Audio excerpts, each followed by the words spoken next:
Hello friends, स्वागत है आपका स्टडी पॉइंट 258 पर।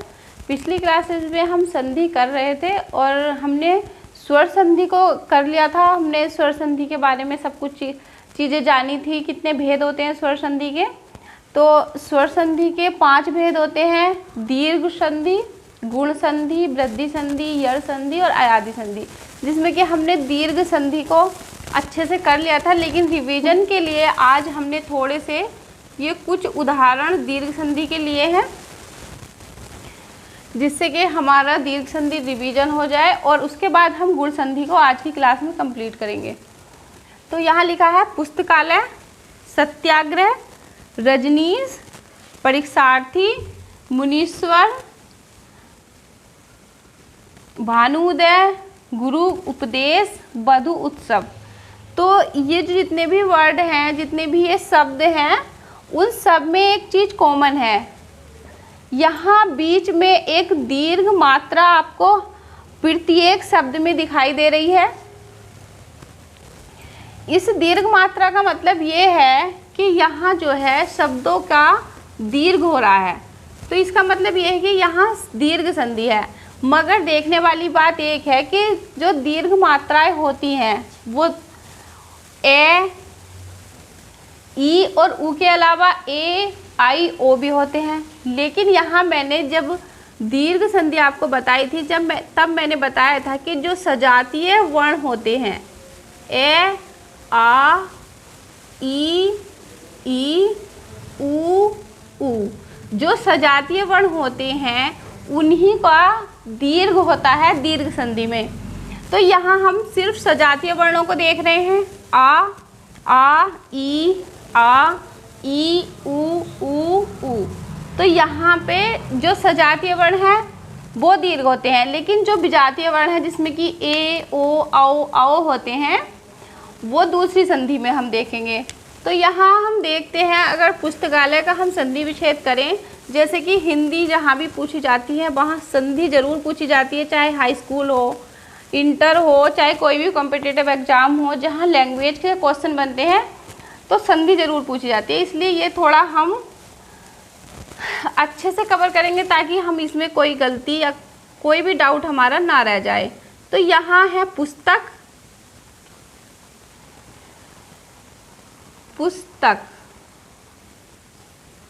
उसके बाद है आलय। अगर हम देखें कि यहाँ है कै, तो यहाँ है ए और यहाँ है आ, दोनों के मिलने से बन रहा है आ। और इस चीज़ को हम सभी जानते हैं कि जब कोई स्वर किसी शब्द के बीच में आता है तो वह अपनी मात्रा के रूप में आता है, और जब कोई स्वर किसी शब्द के शुरू में आता है तो वह अपनी मूल रूप में आता है। तो यहाँ आ की मात्रा लगी हुई है। तो आप सिर्फ इस चीज़ को नोट करेंगे कि जिस शब्दों में दीर्घ स्वर आता है यह दीर्घ मूल स्वर, इनको दीर्घ मूल स्वर भी कहते हैं और सजातीय स्वर भी कहते हैं।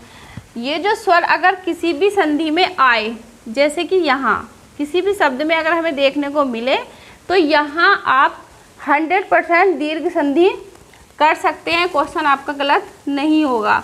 अगर देखें सत्याग्रह में, तो सत्याग्रह में भी सत्य प्लस आग्रह, सत्याग्रह में भी ए प्लस आ के मेल से आ बन रहा है, जो कि यहाँ ये मात्रा दिखाई दे रही है आ की। और रजनीश में अगर हम देखें तो रजनी प्लस ईस, यहाँ पे दीर्घ ई का मेल हो रहा है और दीर्घ ई के मिलने से भी दीर्घ ई ही बनती है। और यहाँ हम देख रहे हैं कि दीर्घ ई की मात्रा है, तो ये भी क्या है दीर्घ संधि का एग्जाम्पल है। परीक्षार्थी में अगर देखें तो परीक्षा प्लस अर्थी, आ और ए का मेल हो रहा है, तो यहाँ ए और आ और ए के मिलने से आ है। मुनीश्वर, मुनि प्लस ईश्वर, यहाँ ई है और यहाँ दीर्घी है। ह्रस्व और दीर्घी जब मिलते हैं तो यहाँ पे दीर्घी हो जाता है। ऐसे ही भानु उदय, भानु उदय, यहाँ है दीर्घ उ और यहाँ है ह्रस्व उ। जब दोनों को मिलते हैं तो ये बनता है दीर्घ उ। गुरु कृपा, गुरु कृपा में आपको मैं एक बात बता दूं कि जो गुरु शब्द होता है वहाँ पे होता है छोटा उ, और उपदेश, गुरु प्लस उपदेश, यहाँ है ह्रस्व उ और यहाँ है ह्रस्व उ। दोनों ह्रस्व उ के मिलने से बन रहा है दीर्घ उ, तो यहाँ भी हमारी दीर्घ संधि है।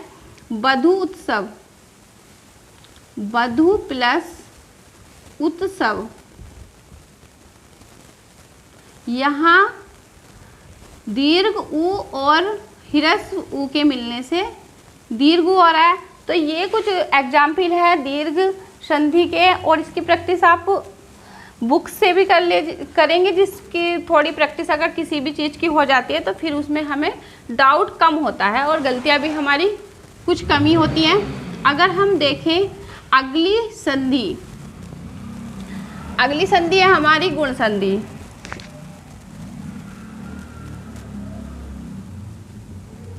गुण संधि, अगर गुण संधि के बारे में एक बार और मैं आपको बता दूं तो यहाँ पे ए और आ का मेल ई, ह्रस्वी, दीर्घी, ह्रस्व उ और दीर्घ उ और ऋरी, इन सबसे कराया जाता है, इन ए और आ का मेल। तो अगर ए या आ का मेल ई या ई से हो तो हमें मिलता है ए। अगर ए या आ का मेल उ या उ से हो तो हमें मिलता है ओ। बस आपको ये दो लाइन याद रखनी है। और इसके अलावा अगर ए का मेल, ए और आ का मेल अगर ऋरी से हो, ऋरी से हो तो वहाँ हो जाता है अर। ये तीन लाइन गुण संधि को कंप्लीट कर देती है और इस संधि से कोई भी आपका क्वेश्चन गलत नहीं होगा अगर आप ये तीन लाइन ठीक से देख लेते हो तो। यहाँ हम अगर थोड़े एग्जाम्पल लें गुण संधि के थोड़ा समझने के लिए, तो देखिए नरेंद्र, नर प्लस इंद्र, नर प्लस इंद्र के मिलने से यहाँ है ए और यहाँ है ई। अगर ए और ई का मिलन होगा तो यहाँ बनेगा ए, तो हम इसको लिखेंगे नरेंद्र। अगर हम लिखें महेंद्र, महा प्लस इंद्र, यहाँ पे है आ और यहाँ है ई, दोनों के मिलने से बन रहा है ए, तो यहाँ हो जाएगा महेंद्र। ए और ई जब दोनों मिले तो ए बना, तो यहाँ ये दोनों हट जाएंगे और इन दोनों के स्थान पे यहाँ लग जाएगी ए की मात्रा। तो इनमें ए और ए